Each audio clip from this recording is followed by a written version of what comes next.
గుంటూరు జిల్లా Tadepalli police station సమీపంలోని ఓ ఇంటిపై కొండ చర్యలు ఇరిగిపడి ఇంట్లోని వస్తువులు ధ్వంసమయ్యాయి. ఇంట్లో నివసిస్తున్న శివమణి అనే మహిళ మాట్లాడుతూ గత 2 రోజులుగా కురుస్తున్న వర్షానికి కొండ చర్యలు విరిగి ఇంటిపై పడ్డాయని, రేకులు విరిగి కొండరాళ్లు ఇంట్లో పడి టీవీ, ల్యాప్టాప్, ఫ్రిడ్జ్, టేబుల్స్ అన్ని పగిలిపోయాయని, సమయానికి ఇంటి లోపల ఎవరూ లేకపోవడంతో ఎవరికి ఎటువంటి ప్రమాదం జరగలేదని అధికారులు స్పందించి తగిన న్యాయం చేయాలని కోరుతున్నారు.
ల్యాప్టాప్ విరిగిపోయింది, జస్ట్ మంచం విరిగిపోయింది, ల్యాప్టాప్ కుర్చీ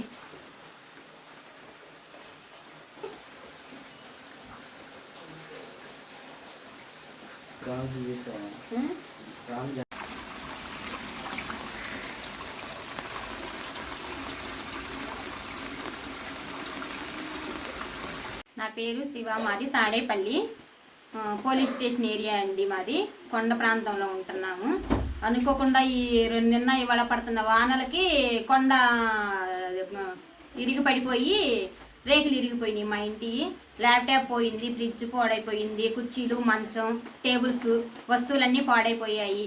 అధికారులు స్పందించి మాకు తగిన సహాయం చేయగలరు, తగిన న్యాయం చేస్తారని ఆశిస్తున్నాము. ప్రమాదం అంటే ఇంకప్పుడే పిల్లోడు యువతలకు వచ్చేసాడండి. జస్ట్ ప్రమాదం అంటే ఏం లేదు, వస్తువులు పాడైపోయినాయి, ఇల్లంతా మొత్తం ఇరిగి పడిపోయినాయి, రేకులు మొత్తం ఇరిగిపోయినాయి, అద్దరి వరకు ఇరిగిపోయినాయి రేకులు. సుమారు ఇంటి జరిగిందమ్మా 7:20కి, ఉదయం 7:20కి జరిగిందండి.